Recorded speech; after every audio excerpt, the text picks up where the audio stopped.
Hi class, today we're going to start talking about our first outer planet. You take a look at this picture of Jupiter and it looks extremely different from any of the planets that we've talked about so far. A crazy looking atmosphere, all these swirling gases, some big red spot on it, wild stuff. So let's find out about it.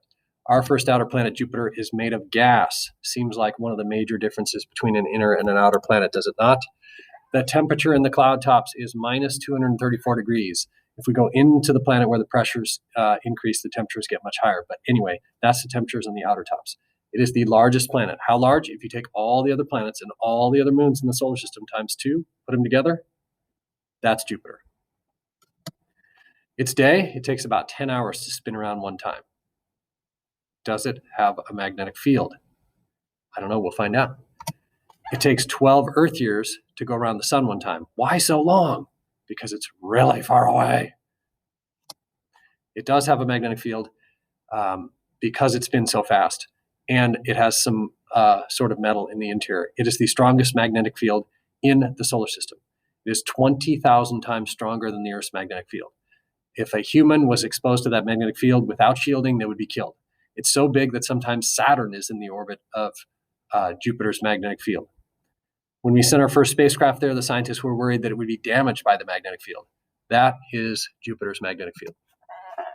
It has 79 moons, a lot of them recently discovered, and 4 of them called the Galilean moons. Why are they called that? Because they're named after Galileo, who discovered them. So let's take a look at those. This will go on your note sheet. You can see there's a section here where it says number of moons, and then it has a section that says about the moons. So you're going to write about those 4 moons in that section. As much as you can squeeze in there or fit it somewhere on the paper, okay? So these are the 4 Galilean moons compared to the Earth and compared to our moon, so you get an idea of their size. The first one is Io. This is the most volcanically active body in the solar system, means it erupts more than anything else. And what's different about it is it erupts molten sulfur, and the only place we know that happens other than Io is in Yellowstone Park. Its surface is constantly changing due to all these eruptions. Contrary to that is Europa. Europa is a planet covered by ice, and the surface of the ice is changing. And from density studies and whatnot of it, the scientists are pretty sure that there's an ocean of water underneath the surface of Europa that may contain more water than the entire planet Earth, which makes that moon very, very interesting when we look for life. Ganymede is the largest moon in the solar system. It also is the only moon that we know of that has its own magnetic field.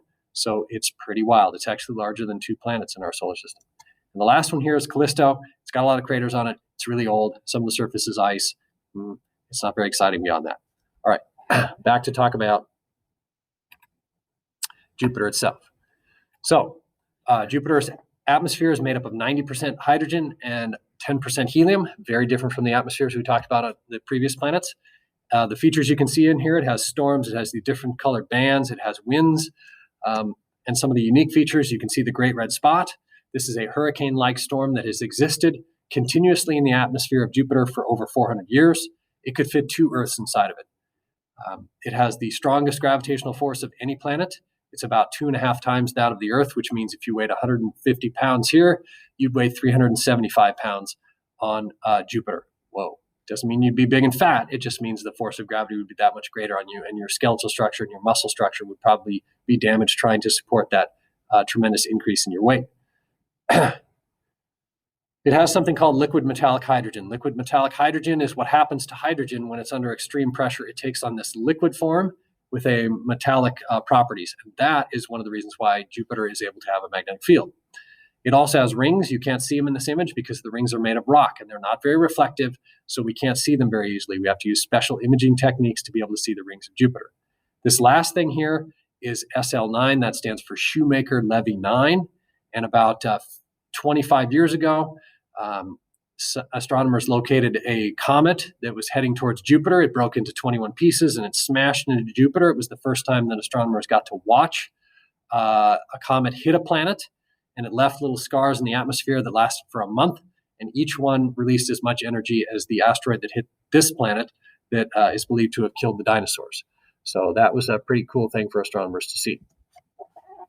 Lots of spacecraft have visited. The first one is the Voyager, which flew by in 1979, gave us our first close-up images of Jupiter and some of the moons of Jupiter. The Galileo was an orbiter. which orbited for about 10 years starting in 1995, gave us tremendous detail because it spent so long there and discovered new moons, etc. And currently the Juno spacecraft is orbiting right now and gave us these images like the one that's on the slide. So we've learned a lot about Jupiter from the spacecraft that have been orbiting it and some very unique things about our very first gas planet. Again, you're going to continue work on your alien project today. You should be working to fill in all of these things from the websites that are listed up here. So please make sure that you're doing that. And then again, once again, you're going to get a paper this size that's blank, not a lined piece of paper. You're going to draw your alien on it and put all the information around it with headings, organize it. And that will be the alien project that you turn in. It is due on the 20th of this month. So make sure that that gets done.